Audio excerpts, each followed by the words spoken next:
How's it going, everybody? My name is Jerome, and thank you so much for stopping by. Today, I got a deck profile of Mementos for you guys. I went to a tournament yesterday, and I got first place with it. My first time playing the deck. Now, I'm pretty sure I did not play it optimally.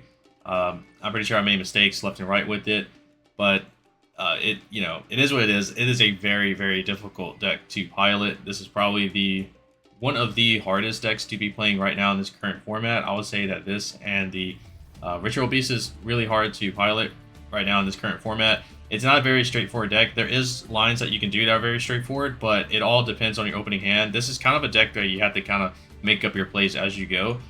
And there are very key effects that you can forget a lot of the times. For me, it was Sleepy's second effect to dump a card. During my playtesting, I kept forgetting about that. So I kept drilling it in my head to never forget Sleepy's second effect. So thankfully, during the tournament, I didn't forget any of their second effects. I think, except for maybe one time, I'm not entirely too sure, but for the most part, I remembered every one of them. So I can see this deck becoming a burnout deck for a lot of people. Basically, what I mean by burnout is that I think that a lot of people are going to be playing this at their locals, and they're going to see that it does a lot, and they're going to say, you know what, I don't want to play this deck anymore. I just want to play something that's more simple. Or they're going to sit there and try to take it to like an event that has like, 8, 9 rounds, 7 rounds, and by the time they get to the round 4, they're going to be mentally just drained from all the effects because it is a lot. This deck just does so many things, and it plays through so many eruptions and stuff like that. It just keeps doing so much stuff that you basically go through almost every card, every monster card in your entire deck in just one turn, and you're pretty much using like almost every one of their effects, in one turn as well. So it's very difficult to remember every single card that's activated and all the lines that you can do. It reminds me almost of like Pearly, where it's kind of like your opening hand. You just pretty much have to play it out and just use every single card effect that you possibly can. That's basically what this deck is. It's like every card in your opening hand, you just pretty much have to use every single one of them if you can. So yeah, it's pretty difficult. I don't really have a standard combo line. I try to I pretty much drilled 2 of them down, but the thing is, again, like if you have like one of the one-ofs in your opening hand, it kind of throws the entire combo off. So it's kind of hard. But enough of that. I'll go ahead and get into the deck profile for you guys. So we got the one boss monster combined creation. It's really cool. I like them a lot. You got your one of Horn Dragon, and then you start to get your 3 ofs here: the Dark Blades, the 3 of the Witch, and then the 3 of the Horse. So these are all the like 1-card starters basically. And I played 2 of the Sleepies. I don't know if this is correct or not. Like I said, it's my first time ever playing it. I've seen some people do 1. I've seen some people do 2. So for my first time, I wanted to just try at least 2 of them just to see how I liked it. It was all right. I might cut it down to 1. The 1 Gaddick, the 1 Mace, and then the 1 Goblin. So I think Mace. This one's going to be the one that a lot of people are going to be playing either 1 or 2 of. I decided to do 1 because it's a weird card. You do not want to see it in your opening hand because you want it to be in the deck, so then you can send it to the graveyard to continue your combos. If it's in your opening hand, it's very awkward, and so I can see why people want to bump this up to 2 just so they can not have it in their opening hand. If they have 1, they can at least have another one in the deck so they can continue their plays. So I'll say play around with it to see which one, if you like playing 1 or 2. It worked out for me, but there was, I think, 2 games where I opened this card, and I lost one of those games because I opened it, and I was like, yeah, I can see where this is a problem. Especially if you're playing 1 for 1 like I am. I'm playing 1 for 1, just to test it out. And yeah, if you open this is the 1 card you want to summon off the 1 for 1. So if you can't, then you have to go for the Goblin, and it's like, I think Goblin is the sleeper one. I think this is the one that has like the probably the high skill ceiling to it. I think I didn't utilize this once, but other than just sending it to the graveyard as like fusion material, for like later on fusion plays, and also just an extra name to get out the big dude. But I think that he's gonna be the skill gap one. I think he's gonna be the one that everyone's gonna sleep on, and he's gonna be, the one that's gonna truly show the skill gap between the good players with this deck and the bad players with it. So I gotta figure out how to maximize Goblin as best as I can. I could be wrong about that. He could be like the worst one, but I don't know. The hand traps I did was the 3 Ash, the 3 Drolls, and the 3 effect railers. This was supposed to be only 2 effect railers. I don't have a third Bone Party. So since I don't have a third Bone Party, I just played an extra Effect Veiler. I try to keep the deck at 40. It seems like there's a lot of the cards you can put in this deck to make it good, but I didn't want to go above 40. One Field Spell. The 2 Bone Parties, this is supposed to be 3 of, so if you have 3, definitely play it. I only have 2, so that's why I only played 2. 3 Fusions. I don't know if this is correct or not. I kind of felt like during the tournament that maybe this should just be a 2 of, and I should be playing something else in its spot. Maybe playing 3 Bone Parties and then 2 of these. Yeah, but maybe it is correct to play 3. I'm not sure. If you've been playing Mementos for a while, let me know in the comments down below, like, what ratios is correct for the monsters and the spells, because I don't fully, I'm not confident in the ratios. The 1 for 1, the 1 called by, and I did 3 talents. I just think this format is really good for talents right now. If I had to, because I wanted to play Pot of Prosperities as well. But again, I wanted to stay at 40, so I didn't know what to take out. If I had to take out things right now, I would take out the 1 for 1, one of the fusions, and maybe one of the talents for the 3 pots. But yeah, I mean, overall, it did its job. So I don't know. I liked how it felt, but like I said, I think the fusion is what I need to maybe cut down on. Then the last stuff is the obvious trap cards, the 3 Imperms and the Continuous Trap. Someone said, a buddy of mine said that no one's playing the trap card anymore, but I don't know why not, because it's literally a 5 monster negate. Like, negating 5 monsters on the field is pretty broken, especially against, like, since Tenpai is a thing.